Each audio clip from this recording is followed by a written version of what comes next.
Alors, on va résoudre un contrôle de thermodynamique, de physique statistique, donc qui consiste en fait en un contrôle de deux exercices. Un premier exercice sur la probabilité exponentielle, d'accord, et un deuxième exercice sur l'atome à trois états. Donc, ce que je vais faire, je vais, je pense, dans un premier temps, corriger le premier exercice en lisant l'énoncé. Ensuite, je lirai l'énoncé du deuxième et on corrigera le deuxième exercice. Voilà. Ok. Le premier exercice est assez calculatoire, hein, ça consiste, il faut connaître sa statistique et ses probabilités en Phi-stat. Le deuxième, c'est plus effectivement sur l'espace des phases, le dénombrement, l'entropie, le nombre d'états, les formules de Stirling. Voilà. Donc, on commence par le premier exercice. Donc, calculatrice interdite, aucun document n'est autorisé bon, pour cet exercice. On nous donne quelques relations utiles. On nous donne le développement limité du logarithme 1 plus x, somme des moins 1 puissance k, x sur k factoriel. On nous donne également le développement limité, la formule de 1 sur 1 moins x. Et on nous donne effectivement une approximation du logarithme de n factoriel, ok, plus la constante de Boltzmann. Alors, premier exercice, probabilité exponentielle. Donc, on considère la distribution de probabilité, P de x égale a exponentielle moins lambda x pour x positif et 0 sinon, où x et réel sont réels, lambda strictement positif. On nous demande petit a de calculer la constante de normalisation, p de calculer le moment d'ordre 1, autrement dit le moment d'ordre 1 c'est la valeur moyenne de x, x ayant cette densité de probabilité, d'accord. C, le calcul le moment d'ordre 2, m2 c'est la valeur moyenne de x carré, toujours pareil, x c'est une variable dont la densité de probabilité est celle-ci, de distribution exponentielle. Ensuite de calculer la variance, donc l'écart quadratique moyen, hein. On rappelle que la fonction génératrice des moments est définie comme la fonction dont les coefficients de Taylor sont des moments d'ordre k, mk est égal à la valeur moyenne de x puissance k, et on nous dit que cette fonction génératrice g de s est égale à la somme pour k variant de 0 à l'infini des moins s puissance k sur k factoriel multiplié par les moments d'ordre k, et qu'elle peut être calculée comme la transformée de Laplace, g de s est égale à la valeur moyenne de exponentielle moins sx, et la transformée de Laplace, donc cette valeur moyenne se calculant comme étant l'intégrale de moins l'infini à plus l'infini de d de x, p de x exponentielle moins sx. On demande de calculer la fonction génératrice des moments g de s pour la probabilité exponentielle donnée par l'équation 1, ok, et d'écrire le développement de Taylor à tous les ordres de la fonction génératrice des moments et donner l'expression du moment. On rappelle que la fonction génératrice des cumulants est définie comme la fonction dont les coefficients de Taylor sont les cumulants d'ordre k. On nous dit que f de s va être égal à la somme pour k égale 0 à l'infini de moins s puissance k sur k factoriel ck, et qu'elle peut être calculée au signe moins près comme le logarithme naturel de la fonction génératrice des moments, que l'on nous donne, f de s est égal au logarithme de g de s.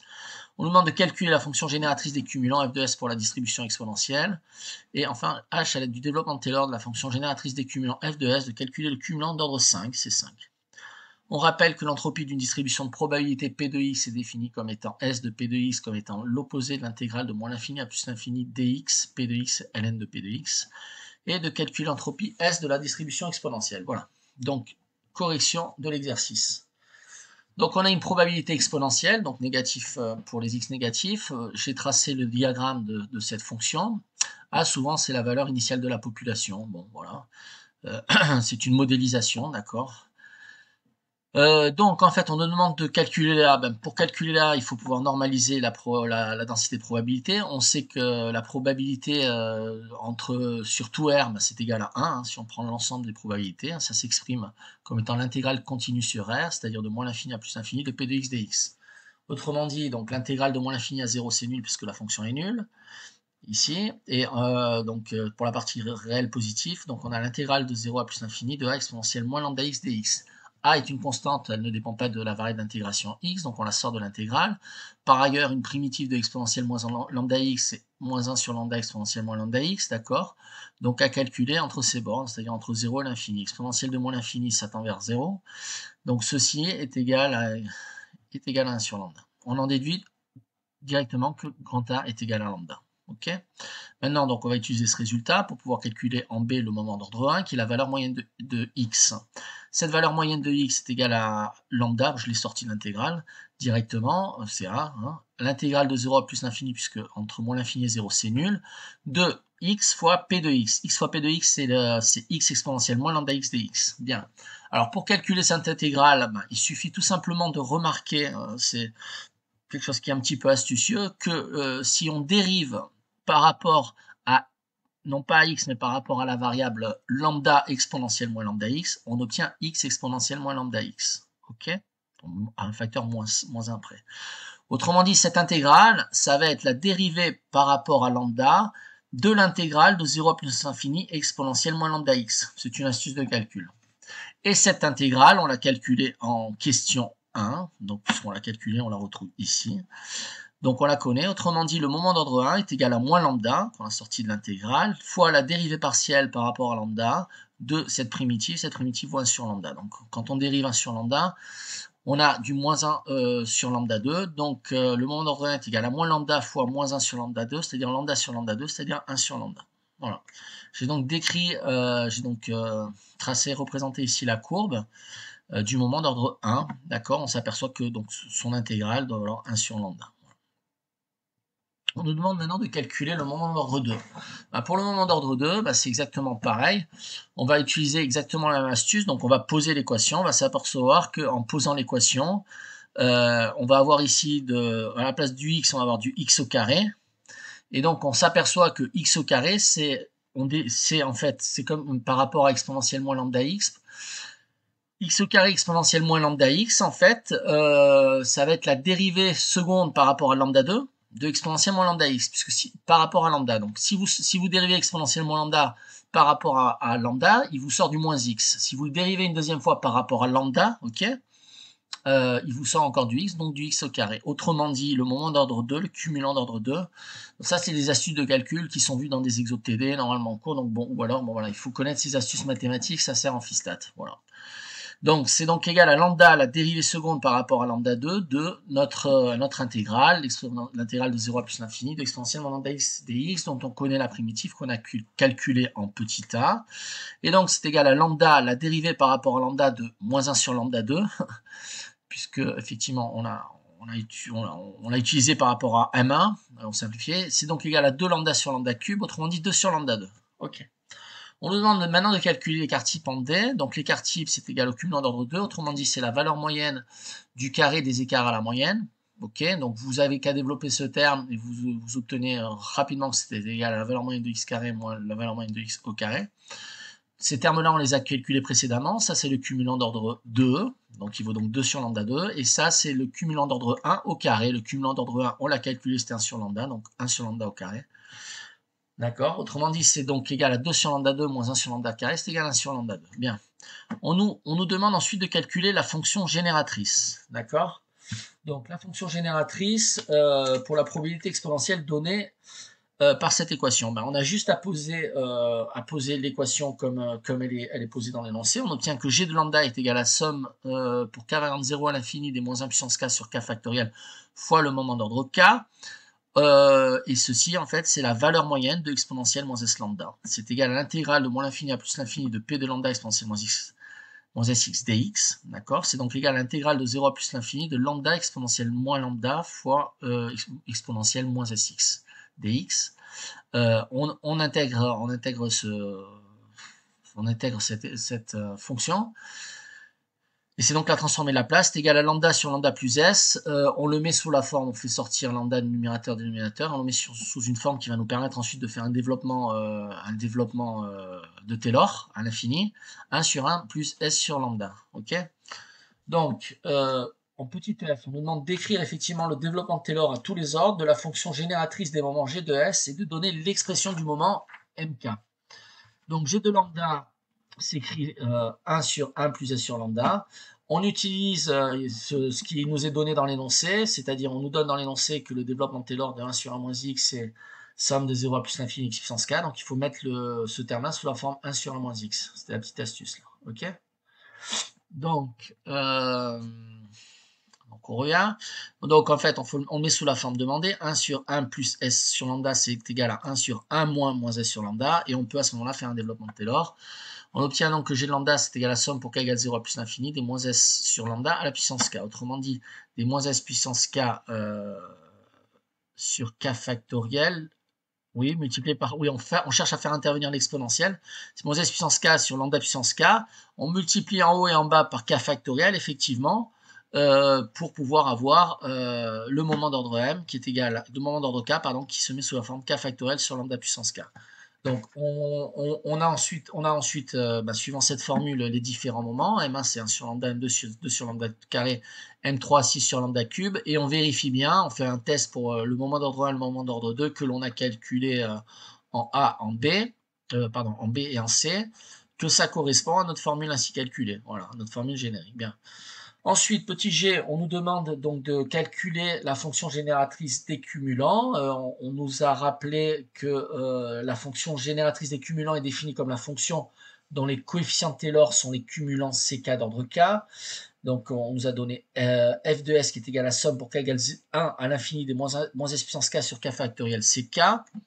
D'accord. Ceci, en fait, c'est égal à donc moins le logarithme de g de s, d'accord, puisque effectivement, on a ce développement limité, d'accord, donc il faut l'utiliser. Le logarithme de 1 plus x est égal à la somme pour k égale 1 à l'infini moins 1 puissance k plus 1 x puissance k sur k factoriel, d'accord. Et donc g de s est égal à l'exponentielle de moins grand f de s.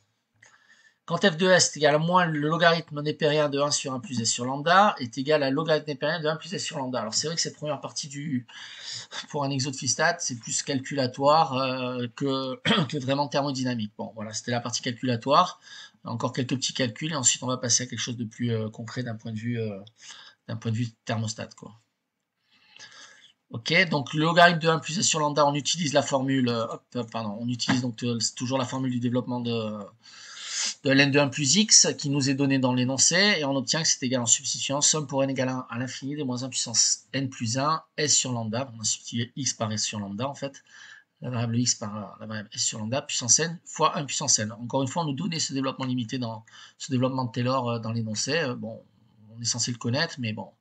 Voilà, donc on va développer, donc f de s va être égal à l'opposé de la somme pour n supérieur ou égal à 1 des moins 1 puissance n sur lambda puissance n multiplié par 1 sur n. On fait apparaître du n factoriel sur n factoriel, hein, et de manière à pouvoir faire apparaître le cumulant d'ordre n, qui est ici. Okay, autrement dit, donc on l'a sur moins la somme pour n égale à 1 à l'infini des moins 1 puissance k n sur n factoriel fois n factoriel sur lambda puissance n, donc fois le cumulant d'ordre n.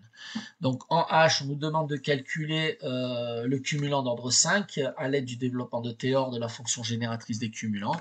Ben, on a juste à remplacer, donc le cumulant d'ordre 5, c'est 5 factoriel sur lambda puissance 5 fois 5, autrement dit, 4 factoriel sur lambda puissance 15, 5, 4 factoriel, c'est 24 sur lambda 5, voilà. On nous demande enfin, pour la dernière question de cet exercice, de calculer l'entropie. On nous rappelle qu'effectivement l'entropie d'une distribution de probabilité P de x est définie par l'entropie associée à cette distribution de probabilité P de x est égale à moins l'intégrale de moins l'infini à plus l'infini de produit de P de x, cette distribution multipliée par le logarithme népérien de cette densité de probabilité. Ok, donc on va la calculer pour la distribution exponentielle en appliquant la formule et en substituant P de x par lambda exponentielle moins lambda x. Ok, donc on y va. S est égal à moins l'intégrale, donc on intègre entre 0 et l'infini, puisque de moins l'infini à 0, la fonction est nulle. Lambda exponentielle moins lambda x fois le logarithme népérien de lambda, exponentielle moins lambda x dx, ok. Donc logarithme népérien de AB, c'est logarithme népérien de A plus logarithme népérien de B. Donc on a du logarithme népérien de lambda moins logarithme népérien d'exponentielle de moins lambda, c'est moins lambda x, ok. Fois exponentielle moins lambda x, on utilise la linéarité de l'intégrale pour pouvoir faire apparaître moins l'intégrale de 0 à plus l'infini du p de x ln de lambda dx. Ln de lambda, on le sort de l'intégrale. L'intégrale de 0 à plus l'infini, donc de p de x, on l'a calculé. Donc cette partie-là, donc ça, après on linéarise l'intégrale, hein, l'intégrale d'une somme, l'intégrale des deux sommes. On s'intéresse pas du tout à des problèmes de convergence en Phi-stat, c'est pas ce qui nous intéresse, c'est l'aspect plus calculatoire, je dirais. Plus, au deuxième terme, lambda fois l'intégrale de 0 à plus l'infini de x, p de x dx. Et on remarque ce terme-là, l'intégrale de 0 à l'infini de x, p de x dx, n'est rien d'autre que le moment d'ordre 1 que l'on a calculé à la question B. Autrement dit, donc on substitue, donc il faut, donc on construit, toutes les questions sont basées sur les questions précédentes, donc on utilise les résultats des questions précédentes. Et donc que cette entropie est l'entropie d'une distribution de probabilité de type exponentielle de paramètre lambda, puisque lambda c'est le paramètre de la distribution de notre probabilité, doit être égal à moins lambda plus 1. Voilà. Voilà pour cet exercice. Maintenant, on va passer au deuxième exercice, qui là est réellement un exercice de phi-stat plus complet, je dirais, plus dans le cadre de la thermodynamique. Voilà. Alors, c'est le problème de l'atome à trois états. Donc, on considère un atome qui a trois niveaux d'énergie, E0 égale 0, E1 égale epsilon, E2 égale 2 epsilon, où epsilon, on nous le donne, ça vaut 3,2 électronvolts. On considère un ensemble de grand N atomes discernables. On nous demande, petit a, de calculer l'énergie minimale E min et l'énergie maximale E max de l'ensemble des N atomes. On considère maintenant un système formé de N égale 2 atomes, avec une énergie totale ET qui est égale à 2 epsilon. On nous demande de donner la valeur de l'entropie S2 du système. On nous demande ensuite de calculer la valeur moyenne d'occupation des trois niveaux d'énergie, N0, N1 et N2. On considère un système constitué par un très grand nombre d'atomes, hein, N est très grand devant 1, avec, donc là on sent déjà venir la formule de Stirling. D'ailleurs, je ne sais pas si on la donne dans l'énoncé, la formule de Stirling. Est-ce qu'on nous la donne dans l'énoncé? Oui, on nous dit que ln de n factoriel équivalent à ln de n moins n. Bon, bref, ça, quand on vous parle de n très grand, sur ce type de dénombrement, ça doit vous tilter à l'oreille, il faut utiliser la formule de Stirling. Donc, avec une énergie totale, grand E qui est égale à n fois epsilon, on dénote par N0, N1 et N2 les nombres d'atomes dans les états d'énergie E0 égale 0, E1 égale epsilon et E2 égale 2 epsilon respectivement. Donc, on nous demande d'écrire les relations entre N0, N1 et N2, ok, et grand N, le nombre total donc d'atomes, et d'exprimer N1 et N2 en fonction de N0 du nombre total d'atomes grand N. On nous demande ensuite en petit e de démontrer que l'entropie microcanonique est donnée par cette expression. Sn est égal à Kb, donc constante de Boltzmann, fois le logarithme népérien de la somme pour n égale 0 à n sur 2 de n factoriel sur n0 factoriel au carré n moins 2n0. Petit f, utilisez l'expression 10 de l'entropie pour calculer le nombre d'étapes possibles pour un ensemble de n égale 3 atomes. L'entropie de 10 est le logarithme d'une somme de termes, donc on introduit une fonction phi qui va dépendre de n0, qui est le nombre d'atomes dans l'état de configuration initiale d'énergie E0 égale 0, et grand N le nombre d'atomes total, qui est égal à N0 sur N0 factoriel au carré fois N moins 2 N0 factoriel. Une bonne approximation de la somme dans l'équation 10 dans la limite que N est très grand devant 1 est donnée par le terme le plus grand dans cette somme. Autrement dit, S de n va s'approximer, on nous donne l'approximation sous la forme Kb, logarithme népérien de phi de n0 étoile de n, où n0 étoile correspond à la valeur de n0 pour laquelle on a le maximum du terme donné par l'équation 11, donc celle-ci. Donc on nous pose donc les questions donc G, H et I, qui sont les suivantes. G, en utilisant l'approximation de Stirling, on y vient calculer la valeur de n0 étoile et les valeurs de n1 étoile et n2 étoile correspondantes. Donner la valeur de l'énergie, de l'entropie 12 pour cette valeur maximale, et enfin calculer la température de ce système et commenter le résultat. Ok, donc je pense que vous avez mis pause sur la vidéo, vous avez cherché de votre côté, et maintenant on va voir donc la solution, ok, qui est ici, que je vais commenter. Donc l'atome a trois états. En fait, on a un système avec trois niveaux d'énergie. Un niveau d'énergie à E0 qui correspond à un niveau d'énergie E0 qui est égal à 0 joules. Un deuxième niveau d'énergie E1 pour l'atome qui est possible, un niveau d'énergie epsilon. Et un deuxième niveau d'énergie E2 qui est possible avec une valeur de E2 qui est égale à 2 epsilon. Bon, on nous donne epsilon qui vaut 3,2 électronvolts pour une application numérique éventuelle. Et on a affaire à un ensemble de grand N particules discernables. Ok. Alors, on nous demande l'énergie maximale et minimale de l'ensemble. Bah, écoutez, ça c'est simple. Hein. L'énergie minimale, ça va être l'énergie où tous les atomes sont dans l'état E0. Autrement dit, il y a grand N atomes dans l'état E0 d'énergie 0. Donc, l'énergie minimale, c'est le nombre d'atomes total dans cette énergie. N fois 0, c'est donc égal à 0. Le nombre d'énergie maximale, bah, c'est encore, ça c'est vraiment gratos. Hein. C'est l'énoncé, c'est vraiment pour bien démarrer l'énoncé. Le nombre d'énergie maximale, bah, ça va correspondre à quoi? Ça va correspondre au nombre d'atomes qui vont tous se trouver dans la configuration d'énergie maximale. La configuration d'énergie maximale, c'est E2, dont le niveau d'énergie est 2 epsilon. Donc on va avoir grand N atomes au total dans ce niveau d'énergie et 0 ailleurs. Donc grand N fois 2 epsilon, c'est le niveau d'énergie maximale. Autrement dit, 2 fois grand N fois epsilon. Ok. Alors ensuite, en petit b, donc, on nous demande la valeur de l'entropie S2 du système. Donc on considère le cas où on a n égale 2, d'accord, donc deux atomes à niveau d'énergie qui est égal à 2 epsilon. Ben, le nombre de configurations possibles du système, je les ai mis ici.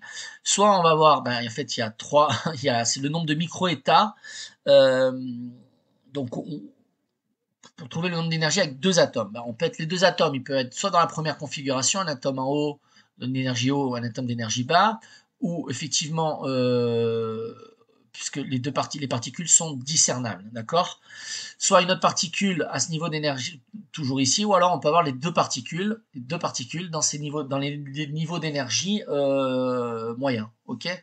Autrement dit, oméga, le nombre de micro-étapes possibles de notre système, dans le cadre n égale 2 pour ces trois niveaux d'énergie dans notre énoncé, ben c'est égal à 3. Donc oméga, le nombre de micro-étapes de configuration, est égal à 3. De là, on calcule l'entropie S2. On applique la formule de Boltzmann qu'on doit connaître sur le bout des doigts. D'ailleurs, je ne pense pas qu'elle nous est donnée, effectivement. On donne simplement la constante de Boltzmann, donc il faut savoir calculer l'entropie. Et donc, l'entropie de notre système est égale à KB fois logarithme de oméga. Bon, voilà, c'est étonnant parce qu'il demande de pas utiliser la calculatrice. Mais bon, il faut savoir qu'on sait que le logarithme, l'exponentielle E, c'est égal à 2,7. Logarithme de 2,7, c'est égal à 1. Donc, logarithme de 3, on sait que c'est un peu plus grand que 1. Voilà. Donc, autrement dit, on nous donne la valeur de la constante de Boltzmann. On en déduit voilà, la valeur de l'entropie. Okay. Alors, en C, on nous demande de calculer la valeur moyenne d'occupation des trois niveaux d'énergie. Autrement dit, on a N0 d'atomes dans le niveau d'énergie E0, N atomes dans le niveau d'énergie E1, et N2 atomes dans le niveau d'énergie E2. Ok? Eh bien, on peut faire une figure, on a trois niveaux, on a trois micro-états qui vont avoir la même probabilité. En fait, la valeur moyenne d'énergie la valeur moyenne dans le micro-état N0, c'est égal à la valeur moyenne dans le micro-état N1, c'est égal à la valeur moyenne dans le micro-état N2, c'est donc égal à 2 tiers. Ok, et on a équiprobabilité sur les répartitions d'énergie. Bien. Maintenant, on nous demande d'écrire des relations constitutives entre les différents atomes. Pour un nombre grand N d'atomes supérieur à un très grand devant 1. Voilà. Et effectivement, une énergie maximale, grand N, qui est égale à grand N fois epsilon. Bon, ben alors déjà, on a une première relation constitutive qui saute aux yeux, c'est que la somme de tous nos atomes dans nos différents niveaux d'énergie est égale à la somme totale des atomes. Autrement dit, le nombre d'atomes dans l'état d'énergie E0 plus le nombre d'atomes dans l'état d'énergie E1 plus le nombre d'atomes dans l'état d'énergie E3 doit être égal à grand N. Ok ? Par ailleurs, effectivement, l'énergie, je dirais, moyenne, l'énergie totale grand E, le niveau d'énergie totale grand E exprimé numérairement, je dirais, est égal à N0 fois le niveau d'énergie correspondant à N0, qui est égal à 0, plus N1, donc le nombre d'atomes dans l'état d'énergie E1. L'état d'énergie E1, il a une valeur numéraire qui est epsilon, plus N2, qui est le nombre d'atomes dans l'état d'énergie E2, l'état d'énergie E2 valant 2 epsilon, plus N2 fois 2 epsilon. Autrement dit, cette somme doit être égale à N epsilon. Ok, donc de cette égalité, on en déduit que N1 plus 2N2 est égal à grand N. Autrement dit, c'est une relation qui lie le nombre d'atomes total pour notre configuration du système, le nombre d'atomes qui se trouve dans la configuration d'énergie E1 et le nombre d'atomes qui se trouve dans la configuration d'énergie E2. De là, on en déduit N0 en substituant dans la première équation. N0, c'est grand N moins N1 plus N2. Autrement dit, grand N0 est égal à 2N2 moins N2, c'est égal à N2. Voilà, chose spécifique à notre problème. Le nombre d'atomes dans l'état d'énergie E0 est égal au nombre d'atomes dans l'état d'énergie N2. D'accord? Donc, on peut faire effectivement un test pour grand N égale 3, donc 3 atomes, et un niveau d'énergie grand E qui est égal à 3 epsilon, d'accord? Et on a toutes ces configurations suivantes. Donc, pour N égale 3, on peut avoir un atome dans les 3 niveaux de configuration. Un atome, donc ça c'est simplement pour la discernibilité, on peut avoir cette configuration, cette configuration-là, celle-ci ou celle-ci. Au total, on a 7 configurations. On s'aperçoit que c'est bien OK et cohérent avec notre énoncé. Okay. Ensuite, on nous demande, effectivement, en utilisant Stirling, on nous demande, pourquoi j'ai... Ah, une erreur là. Ah oui. Bon, effectivement, je m'apercevais que donc là en fait, donc je reprends en fait l'énoncé. On en était, j'ai switché les deux. On en était effectivement à N0 en fonction de N2, N0 qui est égal à N2. Bien, je m'aperçois que effectivement J'avais sauté quelques questions, c'est pour ça que ça n'allait pas trop. Je disais comment on en arrive là. Alors, on nous demande ensuite de démontrer que l'entropie canonique est donnée par la formule qui est donnée dans l'énoncé. Alors, N1, on peut le déduire, puisqu'on a N0 et N2, on en déduit N1. N1, c'est grand N moins 2 N2, c'est grand N moins 2 N0. Bien. Alors, pour avoir l'entropie microcanonique, si on fixe N0, autrement dit le nombre d'atomes dans l'état d'énergie E0, alors automatiquement N1 et N2 sont aussi fixés, et on va en déduire le nombre d'états possibles. Le nombre d'états possibles, c'est égal à donc le nombre de combinaisons de N0 éléments parmi n par n1 éléments parmi n. C'est donné par n factoriel sur n0 factoriel, n1 factoriel, n2 factoriel. Ok. Par ailleurs, l'énergie grand E qui est égale à n epsilon impose que n0 min c'est 0 et n0 max c'est n sur 2. On en déduit donc l'espace de phase oméga qui est égal à somme pour n0 égale 0 à n sur 2 des n factoriel sur n0 factoriel, n1 factoriel, n2 factoriel. Ok. Donc, comme on a n0 max est égal à n sur 2 factoriel, on substitue n2 c'est n moins 2n0, d'accord. N1 c'est égal à n0, donc on a du n0 factoriel qui apparaît ici au carré et du n moins 2n0 qui apparaît. Autrement dit, l'entropie microcanonique qui est égale à S, donc est égale à k fois le logarithme népérien du nombre de microétats, est donc donnée par la formule que l'on retrouve qui est la formule de l'énoncé, d'accord. Si n égale à 3, oméga est égal à 3 factoriel sur 0 factoriel au carré 3 factoriel, plus 3 factoriel sur 1 factoriel au carré 3 moins 2 factoriel, est égal à 7. Voilà. Alors, j'avais effectivement interverti les...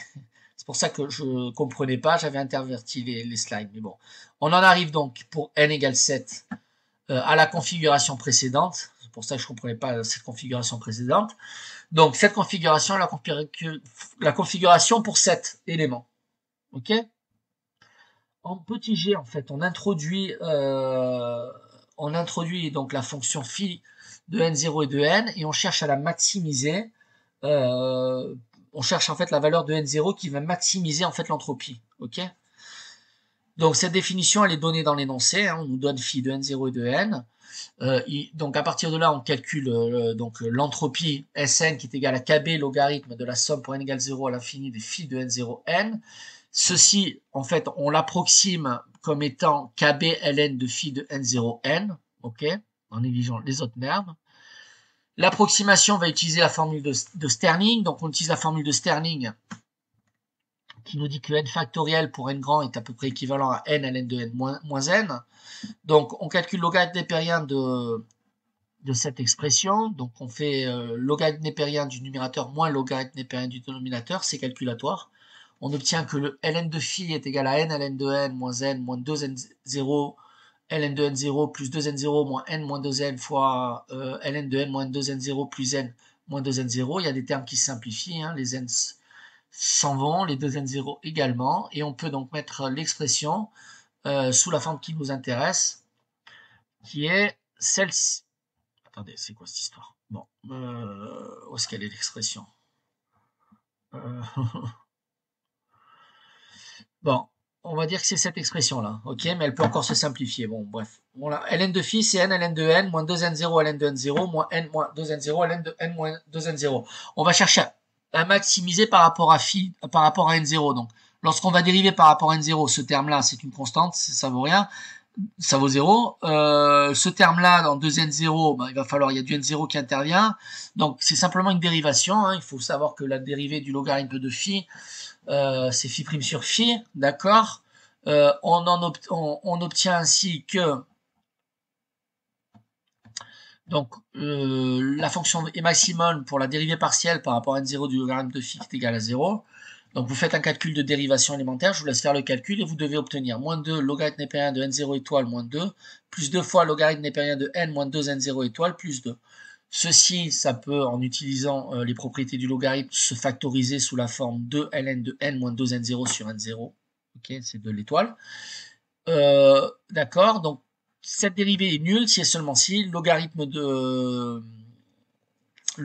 si et seulement si ce terme-là vaut 1, puisque le logarithme de 1, ça vaut 0. Donc il faut à ce moment-là que n moins 2 n0 étoile sur n0 étoile est égal à 1. Autrement dit, N0 étoile est égal à N sur 3. On en déduit que N2 étoile égale N sur 3 et N1 étoile égale N sur 3. En fait, c'est pour cette configuration d'atomes-là que l'on a ce qu'on appelle l'équirépartition de l'énergie et on a une température maximum, optimale probablement. Voilà.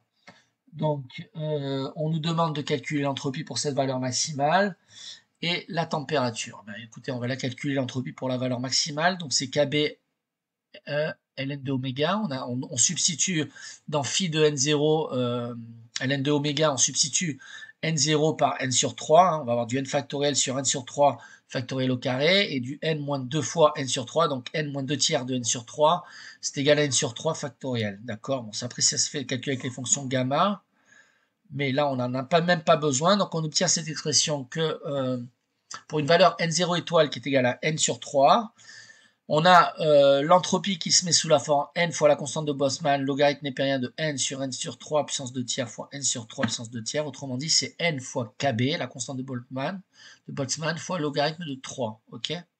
Donc, on fait une application numérique. On a à peu près que c'est égal à 1,10 fois n fois Kb, pour n fixé. Alors, finalement, et enfin, en fait, on nous demande de conclure en calculant la température du système et de commenter ce résultat. On sait, vous voyez, c'est pas donné dans l'énoncé ça, hein, donc si vous revenez à l'énoncé, dans l'énoncé on vous dit pas comment ce qui relie la température et l'entropie, mais donc il faut le connaître par cœur, ça fait c'est du cours. Donc cette formule, il faut la connaître sur le bout des doigts, pas forcément obligé de la retrouver, parce que rarement on vous demandera de la retrouver, mais il faut la connaître. Donc il y a une relation qui lie l'entropie, effectivement la température et l'énergie, c'est 1 sur T, c'est la dérivée partielle de l'entropie par rapport à la température, par rapport à l'énergie. Or, ici, il y a une relation qui lie l'énergie à N0, donc via epsilon. Donc, on utilise la dérivation partielle, la composition des dérivées partielles. Enfin, il faut connaître ces différentiels. Et ceci, c'est en faisant intervenir en fait la variable qui nous intéresse, sur laquelle on a calculé tout problème, c'est N0.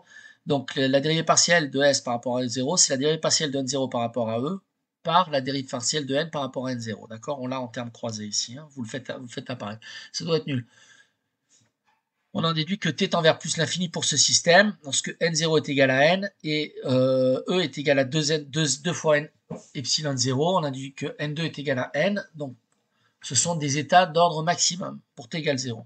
L'énergie E vaut 1, n fois epsilon, correspond à ce moment-là au maximum de désordre.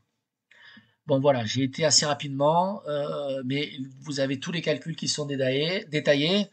Vous les posez calmement. Il n'y a rien de bien sorcier.